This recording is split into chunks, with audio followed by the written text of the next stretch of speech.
Arriba il gran dia di nos himno e bandeira, que é já luna 18 de março.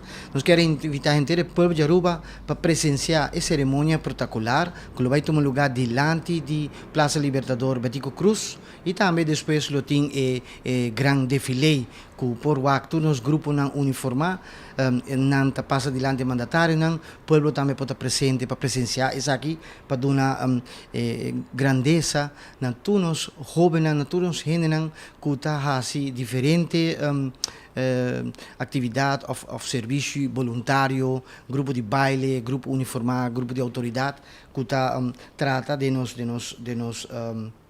comunidade. Pero principalmente mainta que está abre para não é bori mainta com entretenimento de Steel Emotions e depois lo tem chegada de invitado e mandatário e nossa sua excelência governador de Aruba e depois está a entrada de bandeira que aqui está tomando lugar da escola de polícia. Nós está a himno de Aruba interpretar para coro de emocionante da escola de Washington. Nós está a discurso de sua excelência primeiro-ministro Mr. Evelina Weaver Cruz. Nós está a oração para nosso país de pastor Eusebio Potronia. Nós está a apresentação de coro de Muchanang Viaja Mais. Depois nós está a apresentação de ganador pré-infantil de canto na Aruba su himno e bandeira.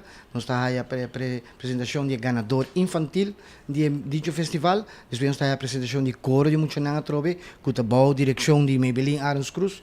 E nós está a apresentação de grupo de baile, clube de movimento, apresentação de Steel Band, Steel Emotions Atrobe, com 2 canções. Será a parte cerimonial com o himno de Aruba. E já nós está a parada, e marcha, e defilé de grupo uniformado, lo começar passa diante mandatário e assim a gente pueblo possa conhecer tudo quem não turta aportar de nossa comunidade como comissão celebração Dia Nacional Departamento de Cultura nós quer agradecer todos que está assim é dia grande e nós quer felicitar Aruba para bem como dia de himno e bandeira. Essa aqui é Arubiano, o website